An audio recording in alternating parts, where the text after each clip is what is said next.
आज हम करने लगे हैं Lagrange's four square theorem. Important theorem है बिकॉज नेमिंग थ्योरम है। इसकी स्टेटमेंट है any positive integer n can be written as sum of four square. किसी भी पॉजिटिव इंटीजर एन को हम सम ऑफ फोर स्क्वायर्स की फॉर्म में रिप्रेजेंट कर सकते हैं। एंड उन फोर स्क्वायर्स में से सम ऑफ विच में बी ज़ीरो, कुछ जो है वो ज़ीरो हो भी सकते हैं। ठीक है, इसके लिए हमें पहले लेमा वन प्रूफ करना पड़ेगा। लेमा वन की स्टेटमेंट क्या है? If the integers m and n are sum of four squares then m n is also sum of four square. अगर जो इंटीजर्स एम एंड एन, अगर दो इंटीजर्स हों और दोनों को अगर मैं सम ऑफ फोर स्क्वायर की फॉर्म में रिप्रेजेंट कर पा रही हूँ, तो दोनों के प्रोडक्ट को भी मैं कैसे रिप्रेजेंट कर सकती हूँ? सम ऑफ फोर स्क्वायर की फॉर्म में। ये हमने प्रूफ करना है लेमा वन में। सो इसका प्रूफ है, लेट हमने कर लिया एम, उन्होंने बोला स्टेटमेंट में कि एम जो है वो सम ऑफ फोर स्क्वायर की फॉर्म में है, तो एम को सम ऑफ फोर स्क्वायर की फॉर्म में लिख दिया, एन को भी सम ऑफ फोर स्क्वायर की फॉर्म में लिख दिया, इनको प्रोडक्ट करा। कल भी हमने थ्योरम में ऐसा प्रोडक्ट करा था, तो इसको हम ओपन नहीं करेंगे, इसको हम जस्ट ऐसे रिप्रेजेंट करेंगे। पहले a b b c c d d, then a small B capital C small D capital, फिर ए capital B small c capital D small, minus कर दिया होल स्क्वायर आ गया। ऐसे नेक्स्ट वाला ए को सी के साथ, डी को बी के साथ, फिर ए कैपिटल सी small D capital B small, फिर A D B C, then A capital D small B capital C small. That means हमने इन दोनों के प्रोडक्ट को भी कैसे रिप्रेजेंट कर दिया? सम ऑफ फोर स्क्वायर्स की फॉर्म में। जब आप इसको ओपन करोगे आपके पास फिर से यही वाली दो टर्म्स बनेंगी, तो सम ऑफ फोर स्क्वायर की फॉर्म में हमने इनको प्रोडक्ट को भी रिप्रेजेंट कर दिया। यही हमारा फर्स्ट लेमा था। इसी थ्योरम में हमने सेकंड लेमा भी प्रूव करना है। If p is odd prime then the congruence x square plus y square plus one congruent to zero modulo p has a solution.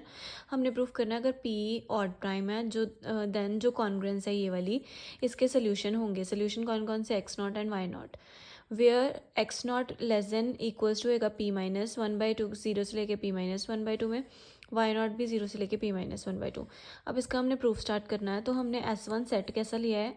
One plus zero square, one add कर देना सभी square के साथ, and zero से कहाँ तक जा रहा है? P minus one by two के स्केयर तक।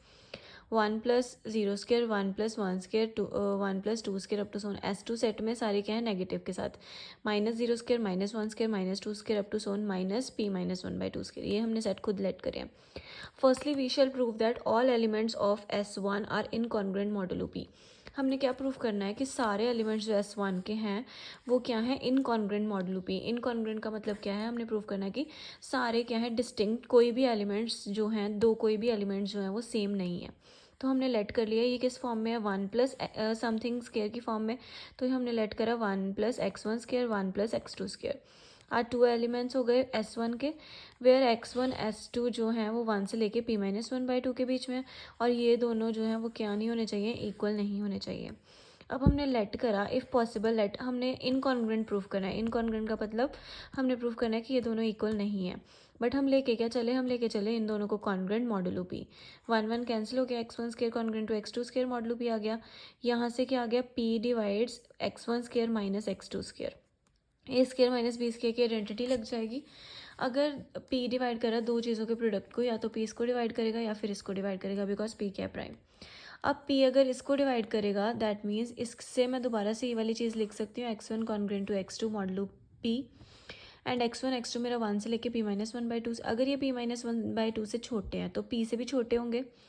X one is equals to x two show कर रहा है यहाँ पे, तो x one is equals to x two show कर रहा है यहाँ पे, but which is contradiction, because हमने क्या बोला हुआ है कि ये दोनों डिस्टिंक्ट एलिमेंट्स हैं।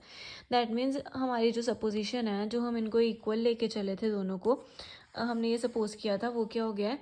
कॉन्ट्रडिक्शन आ गई है, and that means all elements of S one क्या है? Incongruent modulo P. सिमिलरली सारे एलिमेंट्स एस टू के भी इनकॉन्ग्रुएंट मॉडुलो पी हो जाएंगे।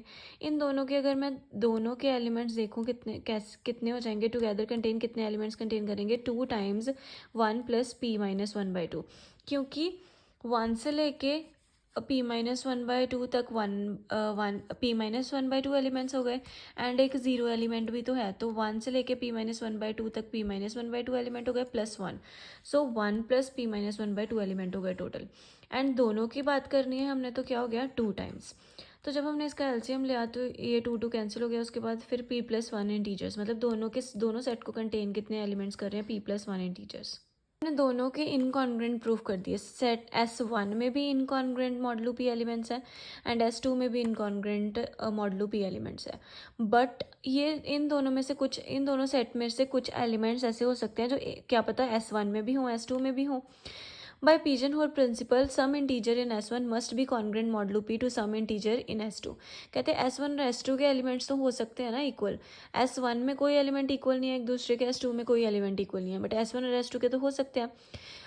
पिजन होल प्रिंसिपल में एक्चुअली क्या बोलता है कि अगर हमारे पास n आइटम्स हैं और सिर्फ m कंटेनर्स हैं, n आइटम्स हैं एंड m कंटेनर्स हैं हमारे पास, ठीक है, और n जो है मतलब हमारे पास जो नंबर ऑफ़ आइटम्स अगर ज़्यादा हैं कंटेनर्स से, तो हमें मतलब एक कंटेनर जो है वो at least more than one atom contain करेगा। बिकॉज अगर आइटम्स ज़्यादा हैं एंड कंटेनर कम है तो किसी कंटेनर में एक से ज़्यादा आइटम डालनी पड़ेगी सारी आइटम्स कवर करने के लिए। तो पिजन होल प्रिंसिपल क्या बोलते हैं यहाँ पे, बाय पिजन होल प्रिंसिपल क्यों लिखा हुआ है कि अगर S1 और S2 में सारे डिस्टिंक्ट एलिमेंट्स हैं बट S1 और S2 के तो इक्वल हो सकते हैं। There exist x naught y naught such that one plus x naught square congruent to, ये S1 का एलिमेंट लिया हमने अब एक, और ये वाला किसका लिया, S2 का एलिमेंट्स, बिकॉज S2 में इस टाइप के एलिमेंट्स थे एंड S1 में इस टाइप के एलिमेंट्स थे। ये वाली टर्म अब उधर चली गई congruent to zero, and x naught आपको पता 1 से लेके P-1/2 एंड 1 से लेके P-1/2 वाई नॉट भी। अब ये किस इक्वेशन का सोल्यूशन लग रहा है, 1 plus X square plus Y square का congruent to zero modulo P, ये आ गया। अब हमने दोनों लेमास प्रूफ कर दिए बट हमारा मेन प्रूफ अभी रहता है, let n be the positive integer. हमने मान लिया अगर n 1 है तो 1 को तो मैं ऐसे रिप्रेजेंट कर ही सकती हूँ। अज्यूम करा n क्या है, greater than 1, that means n को मैं नंबर ऑफ प्राइम्स की फॉर्म में लिख सकती हूँ, प्रोडक्ट ऑफ प्राइम्स की फॉर्म में, by factorisation n into prime where P1 P2 are repeated और डिस्टिंक्ट प्राइम्स, रिपीटेड भी हो सकते हैं और डिस्टिंक्ट प्राइम्स भी हो सकते हैं। लेमा 2 के अकॉर्डिंग जो ये सारे हैं सम ऑफ फोर स्केयर्स के इक्वल है, ठीक है, सारे प्राइम्स किसके इक्वल है, सम ऑफ फोर स्केयर्स के इक्वल लेमा 2 के अकॉर्डिंग। और P1 P2 दो अगर P1 भी सम ऑफ फोर स्केयर की फॉर्म में रिप्रेजेंट हो रहा है, P2 भी सम ऑफ फोर स्केयर की फॉर्म में रिप्रेजेंट हो रहा है, तो दोनों का प्रोडक्ट भी सम ऑफ फोर स्केयर्स की फॉर्म में रिप्रेजेंट हो सकता है। ये क्या कौन कहता है, लेमा 1। 3 का प्रोडक्ट करा तब भी, अप टू सोन R का प्रोडक्ट करा तब भी सम ऑफ फोर स्केयर की फॉर्म में, एंड इसकी वैल्यू क्या है n, that means n sum of four square की फॉर्म में रिप्रेजेंट हो रहा है। दैट मीन्स हमने प्रूफ कर दिया कि every positive integer can be written as sum of four scares.